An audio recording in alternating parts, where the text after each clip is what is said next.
basic MCQs on amalgamation of partnership firm, part 1 for BCom, BAF, BMS, BBI, BFM, BIF, IPCC and CMA. तो start करेंगे basic MCQs on amalgamation of partnership firm. First, amalgamation is merger of businesses, dissolution of firms, both merger of businesses and dissolution of firms, none of the above. तो amalgamation is merger of business होता है. Merger मतलब दो business एक साथ आके एक नया बिजनेस चालू होता है, उसको हम बोलते हैं अमलगमेशन. तो answer merger of business.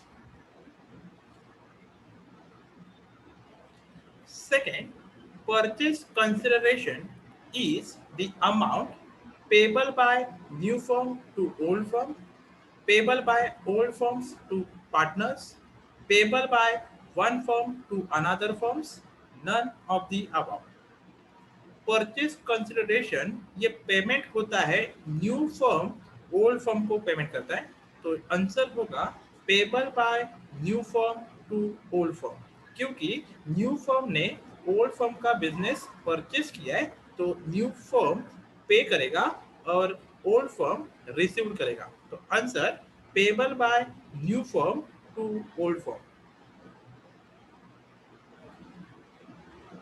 Third, assets are transferred to realization account at book value, market value, cost, none of the above. जब हम रियलाइजेशन अकाउंट ओपन करते हैं तो ओल्ड फर्म का जो भी एसेट्स होता है वो हम ट्रांसफर करते हैं रियलाइजेशन अकाउंट में at book value. Book value मतलब बैलेंस शीट वैल्यू. तो आंसर होगा बुक वैल्यू.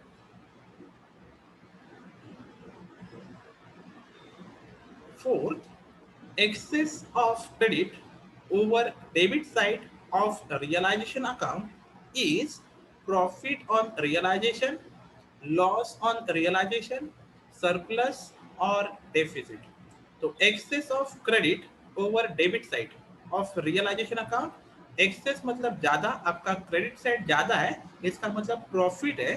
तो ये रियलाइजेशन का प्रॉफिट है. तो answer profit on realization. Fifth, liabilities assumed by partners are debited to realization account, debited to revaluation account, debited to partners capital account, none of the above. So liabilities assumed by partners are debited to realisation account. हम ये debit side में लिखते हैं realisation account में and credit side में लिखते हैं partners capital account के क्रेडिट साइड. तो आंसर होगा डेबिटेड टू रियलाइजेशन अकाउंट.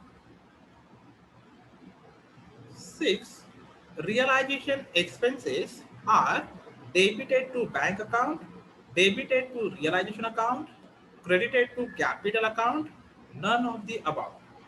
जब हम रियलाइजेशन एक्सपेंसेस पे करते हैं तो रियलाइजेशन अकाउंट के डेबिट में लिखते हैं एंड बैंक अकाउंट के क्रेडिट साइड में लिखते हैं. तो आंसर होगा debited to realisation account.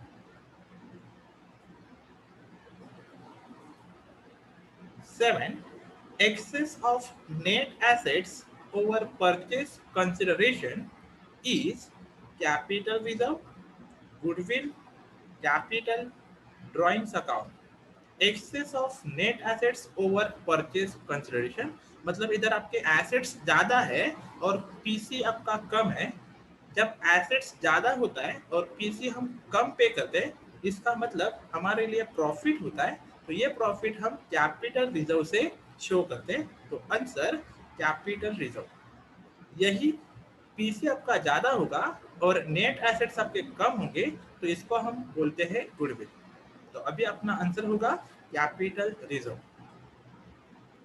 8, profit और loss on realisation is distributed among the partners in profit sharing ratio, capital ratio, claim ratio, benefit ratio.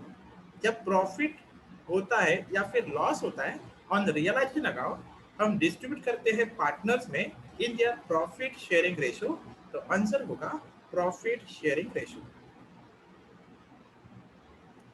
9. Amalgamation is dealt with by Accounting Standard 14, Accounting Standard 16, Accounting Standard 18, Accounting Standard 3। तो amalgamation ये dealt होता है by Accounting Standard 14। तो answer Accounting Standard 14। 10. Realization account is opened when amalgamation is accounted by revaluation method, realization method, either A or B, none of the above। जब हम realisation account open करते हैं तो realisation method होता है, revaluation method के time हम revaluation method open करते हैं। तो realisation account is open when amalgamation is accounted by realisation method. तो answer realisation method. 11.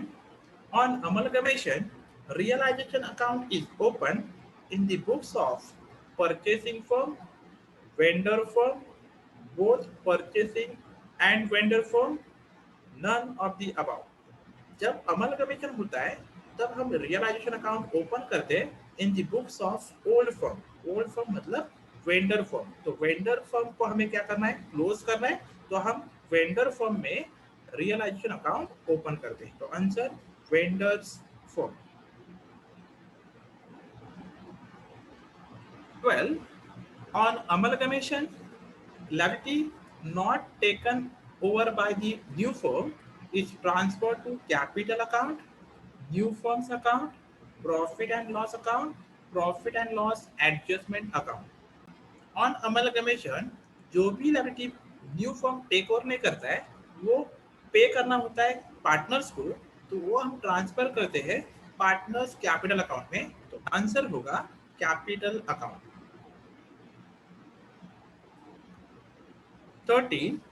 On amalgamation of firms, profit and loss account debit balance debited to realization account, debited to partners capital account, credited to partners capital account, credited to realization account।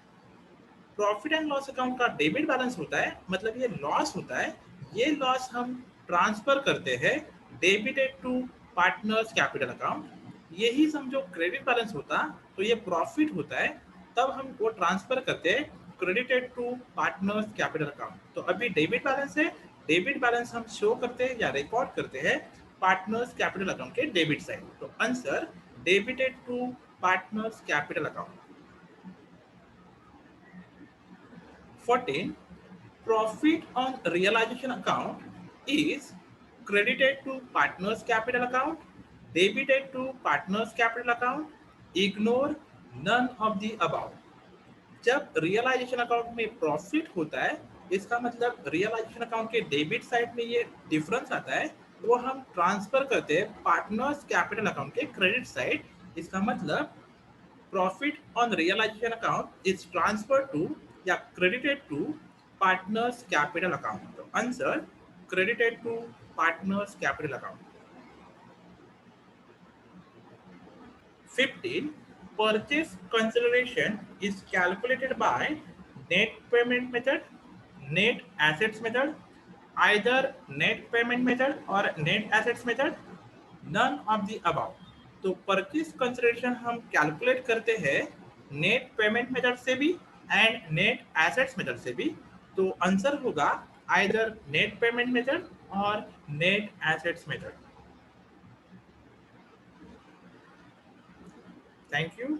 Share करो, subscribe करो, like करो।